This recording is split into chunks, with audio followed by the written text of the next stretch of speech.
Under the pale light of the moon, a kingdom and its people were subjected to all manners of travesty, suffering, and loss.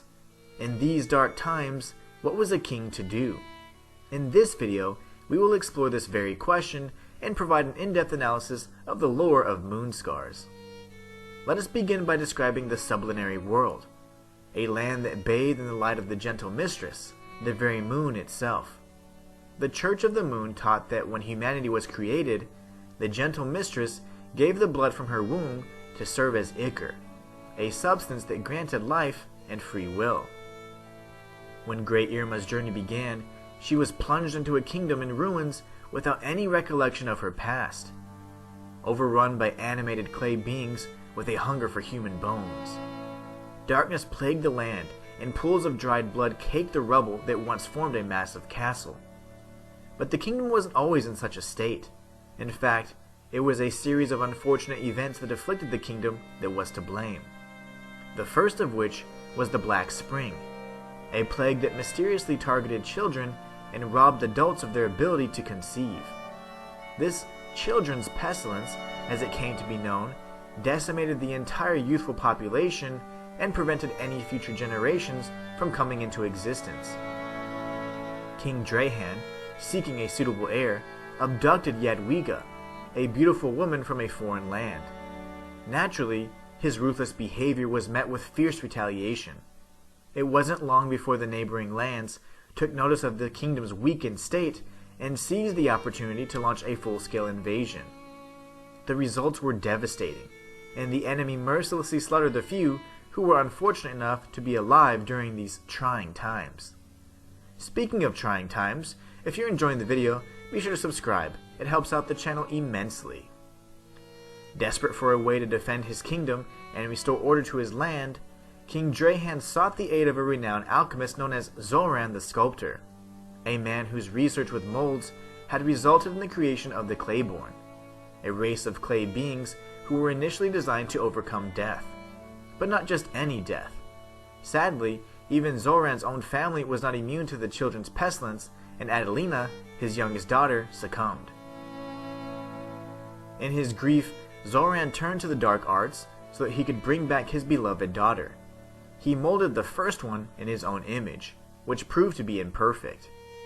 Later experiments that required the use of his late daughter's Ichor bore fruit, and Adelinka was born, a Clayborne who was made to resemble Adelinka and live the full life that she was stripped of when the Black Spring had taken her. Despite the miraculous nature of his latest mold, Adelinka was unable to age and mature into adulthood. After a fixed period of time, her form would return to an unstable state, and she would be reborn again. Each rebirth proved more agonizing than the next. King Drahan was impressed by Zoran's achievements and charged him with sculpting an army of Clayborne to fend off the enemy invaders. In order to craft such a large amount of Clayborne, Zoran would need massive amounts of materials. The alchemist, no stranger of death, resorted to using the bones of the children who had died during the Black Spring and ground them into a fine powder. Each of his Clayborne consisted of the following ingredients: clay, bone powder, and Ichor. Due to the fact that only humans naturally produced Ichor, a synthetic gland was placed in the chest cavities to facilitate the flow of Ichor through the newly animated clay vessels.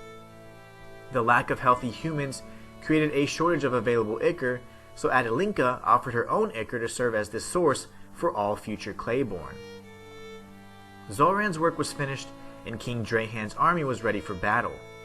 The Clayborne, eager to fulfill their purpose, quickly disposed of the enemy until no one was left standing. After the last drop of blood was spilt, the Clayborne suffered an injury unique to their kind called the cleaving. Little did the human commanders know that a cleft Ichor gland would cause the Clayborne vessels to go mad and develop an insatiable hunger for human bones. The kingdom's saviors soon became its doom, as countless cleft Clayborne warriors massacred the human population and consumed them whole, eager to replenish the void within themselves. King Drahan witnessed the horror and demanded that Zoran quell the Clayborne rebellion before all was lost. Little Adelinka attempted to use her bond with the Clayborne via her Ichor, but her efforts proved futile. Zoran returned to his mold workshop and crafted the Pristines, a set of 4 incredibly powerful Clayborne warriors allegedly immune to cleaving, who were modeled after 4 noble survivors. The unit consisted of a total of 8 warriors, 4 humans, and 4 Clayborne. Chokran, Wanda, Lajos, and Red Irma served as the templates for their Clayborne counterparts.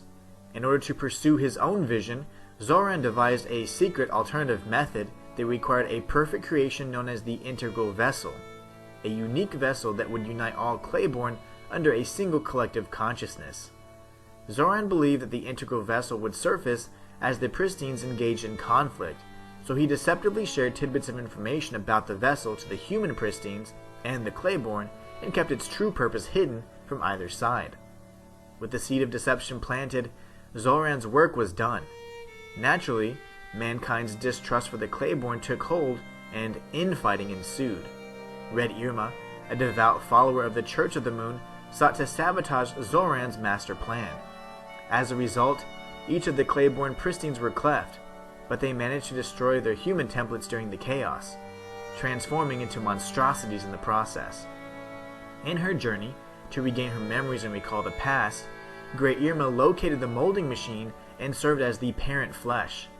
Unbeknownst to Great Irma, she was manipulated to systematically destroy each of her Clayborne brethren by none other than Red Irma, who was disguised as Vladislava.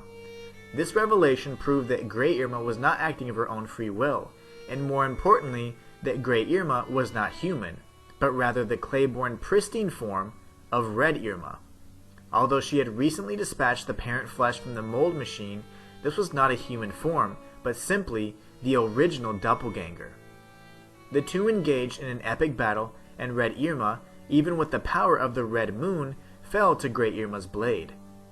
Armed with newfound knowledge, Great Irma realized that each and every doppelganger was simply an older mold that she had discarded after being reborn in the mysterious mold machine that housed her parent flesh. As each copy fell, she began to merge and combine all of the parts that made her whole, and in the process, healed her cleft Ichor gland. Before she faced off with Zoran, her creator, Great Irma encountered Adelinka, who revealed that she had served as the source of all Clayborne Ichor and wished to not be reborn again.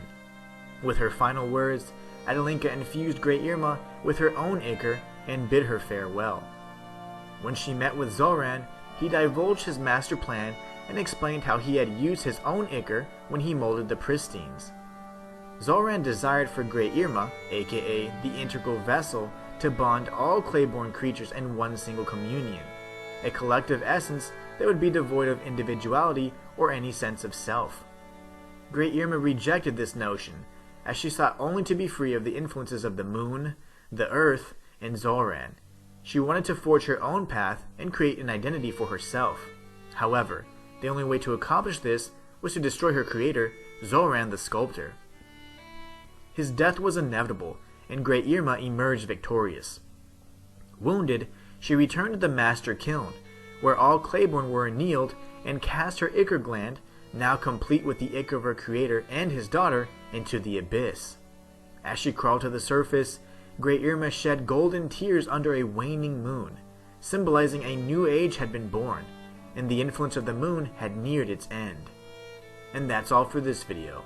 Until next time, it's the Inhuman One, signing out.